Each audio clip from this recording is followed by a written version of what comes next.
जय हिंद दोस्तों, वंदे मातरम, इंकलाब जिंदाबाद। उम्मीद करता हूं आप सभी जैसे होंगे, जहां होंगे मस्त होंगे और अपनी जिंदगी में व्यस्त होंगे। दोस्तों, जैसा कि मैंने कल एक क्लास डाली थी, 2 दिन से हिंदी की सीरीज चल रही है और ताबड़तोड़ बिना एक दिन भी मिस किए हुए मुझे मालूम है कि मेरे साथियों का एसएससी जीडी का पेपर लगा हुआ है। एसएससी जीडी का पेपर लगा हुआ है जो कि 16 नवंबर को होना है। दोस्तों, इसी अभियान में ये जो हिंदी है ये बहुत बड़ी भूमिका अदा करने वाली है। 25 नंबर की आती है। मैं कोशिश करूंगा, दिन नहीं है ज्यादा तो क्या हुआ, जितने भी दिन हैं उन दिनों में मैं आपकी हिंदी कंप्लीट करा सकूं और हिंदी में कम से कम अगर मेरे साथ इतने भी दिन आप डेली का डेली वीडियो मेरा देखते रहे और मेरे साथ लगे रहे तो 25 में पूरी कोशिश करूंगा आपको 20 प्लस नंबर मिल जाएं। मैं कोशिश करूंगा आपको 20 प्लस, नहीं तो मेरे माध्यम से 15 क्वेश्चन आपको करने को मिलेंगे। अभी मैंने स्टार्टिंग करी है, तो ज्यादा कोई बात ना करते हुए सभी बच्चे जुड़ जाएंगे। मेरा वीडियो ज्यादा से ज्यादा आप लोग शेयर करिए। हिंदी हिंदी और सिर्फ हिंदी। आप मेरे सब्सक्राइबर जैसे ही मैं डेली आपको मैथ, हिंदी, जीएस और रीजनिंग, जिसमें हिंदी और मैथ ये दो, हिंदी की तो मेरी चालू हो गई है, क्लास स्टार्ट हो गई है। मैथ की स्टार्ट हो जाएगी बहुत जल्द। और ये कब? जब मेरे सब्सक्राइबर आप 500 प्लस कर दोगे, आप लोग सहायता करोगे हमारी, और जिस दिन 500 प्लस बच्चा जुड़ जाएगा उस दिन मैथ की ताबड़तोड़ क्लास डेली मैथ और हिंदी मिलेगी। फिर आपके एसएससी जीडी हो या उत्तर प्रदेश पुलिस लेखपाल हो या ग्राम विकास अधिकारी, दोनों में गर्दा उड़ा देंगे आप, धुआं कर देंगे कसम महाकाल की। दोस्तों, मेहनत करना है और मेहनत करिए। इसी कड़ी में मैं कहा था आगे बढ़ते हैं। दोस्तों, जो लोग कमेंट नहीं करते मेरा वीडियो देख के, कमेंट कर दिया करिए। इससे मुझे क्या मोटिवेशन मिलता है थोड़ा सा, तो कमेंट किया करिए। लाइक, कमेंट और शेयर करना ना भूलें। वीडियो जो लोग पहली बार देख रहे हैं, विनम्र निवेदन है बच्चा, आप सभी लोग सब्सक्राइब कर लीजिए वीडियो और ज्यादा से ज्यादा घर बैठकर लाभ उठा सकें। आज हिंदी वर्णमाला की तीसरी क्लास है। तीसरा दिन है आज, तीसरी क्लास है। वर्णमाला में मैंने आपको वर्ण के भेद बता रखे हैं, स्वर और व्यंजन। स्वरों की संख्या 11 बता चुका हूं। व्यंजन की संख्या 33 होती है। इनके प्रकार 4 होते हैं, इनके प्रकार 3 होते हैं। व्यंजनों में व्यंजन 4 कौन से? स्पर्श होता है, स्पर्श और वर्गीय जो होता है, इसी पर हम कुछ चर्चा आज करने जा रहे हैं। स्पर्श और वर्गीय व्यंजन जो पहला पार्ट है, दूसरा, तीसरा, चौथा आपको बता चुका हूं। इस पर थोड़ी सी चर्चा में आगे बढ़ाऊंगा। देखिए, कल कुछ छूट गया था, उसे पूरा करने में आज आया हूं। आपको मालूम है का, चा, टा, ता और पा। खा, छा, ठा, था, फा। गा, जा, डा, दा, बा। घा, अंगा, झा, या, ढा, ढा, ता, था, दा, धा, और ये इधर आ गया ना, भा, मा। ठीक है, कल मैं आपको थोड़ा सा मैंने बताया था, लेकिन कुछ छूट गया था, वो मैं आज पूरा करने जा रहा हूं। देखिए बेटा, ये मैंने कल आपको बता दिया था कि अंतिम वाले क्या होते हैं? पंचमाक्षर होते हैं। क्या होते हैं ये वाले जो होते हैं, ये पंचमाक्षर कहलाते हैं। पंचमाक्षर, इन्हें ही अनुनासिक कहते हैं। ये कल मैं बता चुका हूं, रिपीटेड बात है ये। अनुनासिक वर्ण या इसी को नासिक वर्ण भी कहा जाता है। क्या कहा जाता है बच्चा? नासिक वर्ण भी कहा जाता है। ठीक है, अब ये जो क ख ग वाली लाइन है, कई बार आपसे ध्वनि पूछ लेते हैं, तो ये कंठ ध्वनि है। कौन सी ध्वनि है? ये कंठ ध्वनि के अंतर्गत आती है। जैसे आप बोलो का, खा, गा, घा, मतलब कंठ से आवाज निकलती है, तो जिसमें कंठ का प्रयोग किया जाए वह कंठ ध्वनि। फिर आता है चा वाली लाइन, चा, छा, जा, झा, ञा। जब आप चा वाली लाइन को बोलोगे तो आपकी जीभ का बीच का हिस्सा आपके ताल को स्पर्श करेगा। जीभ के बीच का हिस्सा ताल को स्पर्श करता है। ताल को स्पर्श करने के कारण से तालव्य ध्वनि कहा जाता है। क्या कहते हैं? तालव्य ध्वनि। ट, ठ, ड, टा, ठा, डा, डा बोलोगे तो जीभ पलट जाएगी और ऊपर कठोर भाग को छूती है, जिसे मूर्धा कहते हैं। तो यहां मूर्धन्य ध्वनि हो जाएगी, मूर्धन्य ध्वनि हो जाएगी। ऐसे त, थ, द, आपकी जीभ दांत को छूती है तो दंत ध्वनि हो जाएगी। कौन सी ध्वनि हो जाएगी? दंत ध्वनि। और प, फ, ब दोनों होंठें छूती हैं आपस में, इसलिए यह कौन सी ध्वनि हो जाएगी बच्चा? ओष्ठ ध्वनि हो जाएगी। ठीक है, ये बात हो गई यहां तक की। आप ध्वनि से कंफ्यूज मत हो ना। ग, क, ख गावल्य में, का कंठे, चा तालव्य, टा मूर्धन्य, ता दंते और पा ओष्ठ ध्वनि होगी। अब इस लाइन में जो पड़ जाए वो आप जोड़ सकते हो। फिर मैंने बताया था एक अल्प प्राण ध्वनि पूछी जाती है और एक महाप्राण ध्वनि पूछी जाती है। अल्प प्राण और महाप्राण ध्वनियां पूछी जाती हैं। अल्प प्राण बेटा नंबर 1 अल्प, नंबर 2 महा, नंबर 3 अल्प, महा, अल्प। यानी अल्प से चलेंगे, का वाली अल्प प्राण है, खा फिर खा वाली महाप्राण होगी, फिर गा वाली अल्प प्राण होगी, फिर घा वाली महाप्राण होगी और फिर गा अल्प प्राण होगी। किसी में भी आपसे पूछ दे आप यही करोगे। ठीक है, इसी तरीके से ये पहले वाली जो दो ध्वनियां होती हैं इन्हें अघोष कहते हैं और दूसरे वाले को 3 जो बाज के बच जाते हैं बाद वाले, इन्हें सघोष कहा जाता है। क्या कहते हैं? सघोष कहते हैं। कंफ्यूज मत होइएगा बेटा, सघोष को कई बार पेपर में सघोष ना लिख करके सिर्फ घोष लिख देते हैं। क्या लिख देते हैं? सिर्फ घोष लिख देते हैं। या सघोष को घोष कर देंगे।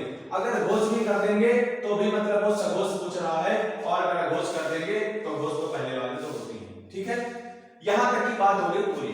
अब मैंने कहा था मैं वर्णमाला से कुछ क्वेश्चन लिखूंगा और वो आपको करवाऊंगा।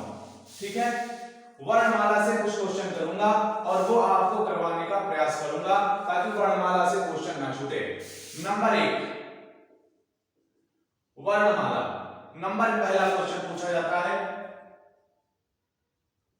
वर्णमाला किसे कहते हैं? आपसे क्वेश्चन बन सकता है, वर्णमाला किसे कहते हैं? तो इसका जो आंसर होगा वो आंसर होगा मेरे शेरों, वो आंसर होगा वर्णों के सार्थक समूह को, वर्णों के सार्थक समूह को, वर्णों के सार्थक समूह को क्या कहते हैं? वर्णमाला कहते हैं। वर्णों के सार्थक समूह को वर्णमाला कहते हैं। क्या कहते हैं? वर्णमाला कहते हैं। किसके समूह को? सार्थक समूह को। ठीक है, फिर नंबर 2 वर्ण कितने प्रकार के होते हैं? वर्ण कितने प्रकार के होते हैं? सभी को मालूम होगा, मेरे शेरियों आपको पढ़ा चुका हूं। वर्ण कितने प्रकार के होते हैं? तो 2 प्रकार के होते हैं। कौन कौन से? नंबर 1 स्वर और नंबर 2 व्यंजन। गलत मत करके आना। वर्णों के सार्थक समूह को क्या कहा जाता है? वर्णमाला कहा जाता है। वर्ण कितने होते हैं? वर्ण 2 होते हैं, स्वर और व्यंजन होते हैं। नंबर 3 अब नंबर 3 क्वेश्चन करेगा कि ह्रस्व, हिंदी में ह्रस्व स्वरों की संख्या कितनी होती है? ह्रस्व स्वरों की संख्या कितनी होती है? कितनी होती है? आपको बता चुका हूं, ह्रस्व को ही कई बार मूल लिख देते हैं और ह्रस्व या मूल स्वर जो होते हैं यह 4 होते हैं। कितने होते हैं? 4 होते हैं। तो ह्रस्व या मूल स्वरों की संख्या कितनी होती है? 4 होती है। कौन कौन सी बताया था? छोटा आ, छोटी ई, छोटा उ और रे, ये 4 होते हैं। अगला क्वेश्चन करेगा अर्ध स्वरों की संख्या कितनी होती है? अर्ध स्वरों की संख्या कितनी होती है। तो अर्ध स्वरों की संख्या कितनी होती है? 2 होती है। कौन कौन सी? एक तो या और दूसरी वा। ये 2 ध्वनियां जो हैं ये अर्ध स्वर कहलाती हैं। ठीक है। नंबर 5 क्वेश्चन, रा कैसा वर्ण है? रा कैसा वर्ण है? यह लुंठित वर्ण है। कैसा वर्ण है? लुंठित वर्ण है। यह लुंठित वर्ण है। फिर छठा क्वेश्चन, हा कैसा वर्ण है? हा कैसा वर्ण है? तो बेटा मेरे इसे मैंने बताया था, यह कैसा वर्ण है? काकल वर्ण है। ठीक है। सारे वेरी मोस्ट इंपॉर्टेंट क्वेश्चन है आपके सामने है। वर्णमाला किसे कहते हैं? वर्णों के सार्थक समूह को वर्णमाला कहते हैं। वर्ण कितने प्रकार के होते हैं? वर्ण 2 प्रकार के होते हैं। नंबर 1 स्वर, नंबर 2 व्यंजन। ह्रस्व स्वरों की संख्या कितनी होती है? ह्रस्व को मूल कहते हैं और इनकी संख्या 4 होती है। र कैसा वर्ण है? लुंठित वर्ण है। अर्ध स्वरों की संख्या 2 होती है। ह कैसा वर्ण है? काकल वर्ण है। नंबर 7 स्पर्श व्यंजनों की संख्या कितनी होती है? स्पर्श व्यंजनों की संख्या कितनी होती है? आपका आंसर आएगा 25। ठीक है। अगर यही क्वेश्चन घुमा दे, स्पर्श वर्ग को, स्पर्श वर्ण को या स्पर्श व्यंजन को और क्या कहा जाता है? और क्या कहा जाता है? तो वर्गीय व्यंजन कहा जाता है। ठीक है। वर्गीय व्यंजन कहा जाता है। और फिर पूछा जाएगा नंबर 1 इस अगला क्वेश्चन, स्पर्श व्यंजन कितने वर्गों में बटा है? कितने वर्गों में बटा है? कितने वर्गों में बटा है? तो आपका आंसर होगा 5 और 5 के वर्गों में बटा है। 5 के वर्गों में बटा है। ठीक है। ये 9 क्वेश्चन हो गए आपके सामने। अगला देखिए, अगला देखिए। ठीक है। तो इतना आप पहले लिख लीजिएगा, कॉपी पर नोट कर लीजिएगा, उसके बाद मैं आगे बढ़ूंगा। आज बस वर्णमाला पे ही बात करूंगा, मैं क्वेश्चन करवा दूंगा, कल से शब्द पढ़ाऊंगा आपको, जहां तक आने वाले क्वेश्चन हैं। अगला देखिए 10 नंबर क्वेश्चन, और 10वां क्वेश्चन है व्यंजनों की संख्या कितनी होती है? तो कितनी होती है? 33 होती है। 11वां स्वरों की संख्या कितनी होती है? तो बेटा 11 होती है। 12वां क्वेश्चन है कि व्यंजन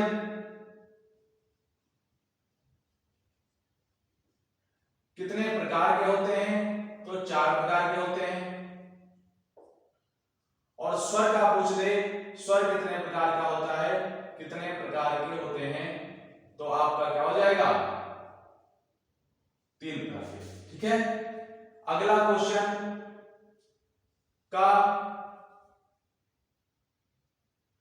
वर्णमाला, वर्णमाला के प्रथम 2 वर्ण, वर्णमाला के मतलब का था। ठीक है ना। स्पर्श व्यंजन के यहां पे लिख देता हूं मैं। स्पर्श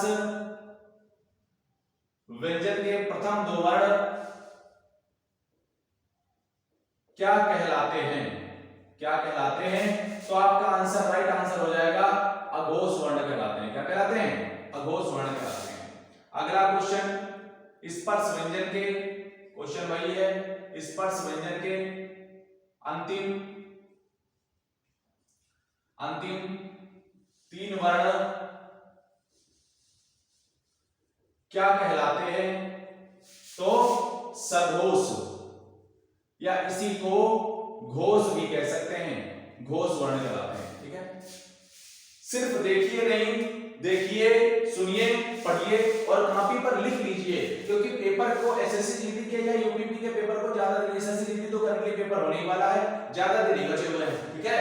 और चाहते हैं अगर किसी तरीके से मैथ की प्रॉपर तरीके से तैयारी आपकी मैं करवा सकूं, बेहतरीन तरीके से, बेहतरीन फार्मूलों से, बेहतरीन कॉन्सेप्ट लेकर आऊं आपके सामने, आपको पढ़ाऊं मैं मैथ, तो जरूरी होगा आपके लिए ये कि आप सब्सक्राइबर की संख्या 500 तक कर दीजिए। और बहुत जल्द लाइव वीडियो भी शूट करने वाला हूं, आपको लाइव पढ़ाई मिलेगी और टीचर भी अलग मिलेगा आपको। हर कॉन्सेप्ट क्लियर आपके सामने मैं करने जा रहा हूं। इसलिए बेटा ये स्टार्टिंग है, अभी जमी की नींव भरी है, ऊपर का शीर्ष महल पूरा बाकी है, और अभी उड़ाने भरी है तुमने, बदन में अपने पहननी खाकी है। तो दोस्तों खाकी पहननी है, उड़ाने भरनी है। आइए मेरे अभियान में मैं यही चाहता हूं दोस्तों, मेरा हर एक भाई, मेरी हर एक बहन अपने बदन पर सितारे लगाए, अपने बदन पर वर्दी और बूट पहने, और जिंदगी के मुकाम को बहुत आसानी से और बहुत ऊंचाई तक हो जाए, ताकि माँ बाप का सीना, माँ बाप की छाती, माँ बाप की मूछें और माँ का मस्तक गर्व से ऊंचा हो जाए।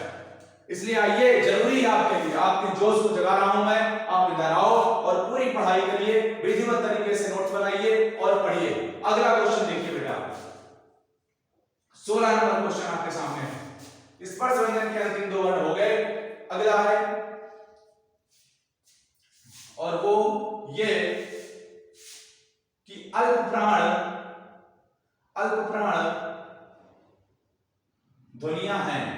कौन कौन सी हैं? तो देखो, का है अल्प, गा अल्प है, अंगा अल्प है। ठीक है, अल्प प्राण का, गा और अंगा। खा जो होगी वो वहां होगी, घा जो होगी वो वहां होगी। अल्प महा, अल्प महा, अल्प। ठीक है, ऐसे ही महा की पूछेगा 17, महाप्राण की ध्वनियां, महाप्राण ध्वनियां। तो खा हो जाएगी और घा हो जाएगी। ये 2 महा है, बाकी तीनों अल्प हो जाएंगे। याद करने का तरीका, पहली, तीसरी और पांचवी, 1 3 5, 135 अल्प है। आप याद कर सकते हैं, 135 अल्प है, और खा और घा, यानी ये 2 पे आता है, 4 पे 24 महा है। 24 महा है, याद कर सकते हो। 1 3 5 अल्प और 2 4 महाप्राण ध्वनियां हैं। ठीक है, सवाल नंबर 18, अनुनासिक वर्णों की संख्या कितनी होती है बेटा? 5 होती है। अंगा, या, ला, ना और मा, 19। अनुनासिक वर्ण का उच्चारण, अनुनासिक वर्ण का उच्चारण होता है, किससे होता है? तो आंसर होगा नाक और मुंह दोनों से। नाक और मुंह दोनों से, नाक और मुंह दोनों से होता है, नाक और मुंह दोनों से होता है। किसका? अनुनासिक वर्ण का उच्चारण जो होता है, नाक और मुंह दोनों से होता है। अंतिम प्रश्न इसका है, अंतिम प्रश्न आज का 20वां प्रश्न ले लीजिए। 20वां प्रश्न यह है बेटा, आपको बताना है इस प्रश्न का उत्तर। घा ध्वनि जो है यह कैसी ध्वनि है, यानी कैसी है? ऑप्शन आपके पास तालव्य है, अगला मूर्धन्य है, एक आपके पास ओष्ठ है और दंत है। ठीक है, सॉरी कंठ है। ठीक है, घा किस प्रकार की ध्वनि है? तालव्य ध्वनि है, मूर्धन्य है, ओष्ठ है या कंठ है? यह आपके लिए 20वां क्वेश्चन में दे रहा हूं, इसको हल करिएगा। इसी के साथ चलते हैं, फिर मिलेंगे नए वीडियो में, कहीं मत जाइएगा। इसी तरीके से सुपर सीरीज जारी रहेगी अपनी, आपको आपके गंतव्य तक ले जाने की मैं पूरी कोशिश कर रहा हूं। इसी के साथ चलते चलते 4 लाइनें बोल रहा हूं। बेटा करो मेहनत, ऊंचाई चूम लो संघर्ष से अपने, करो मेहनत, ऊंचाई चूम लो संघर्ष से अपने, उड़ो आकाश में पूरे करो माँ बाप के सपने। करो मेहनत, ऊंचाई चूम लो संघर्ष से अपने, उड़ो आकाश में पूरे करो माँ बाप के सपने।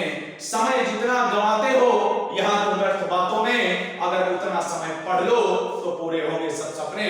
अगर उतना समय पढ़ लो तो पूरे होंगे सब सपने।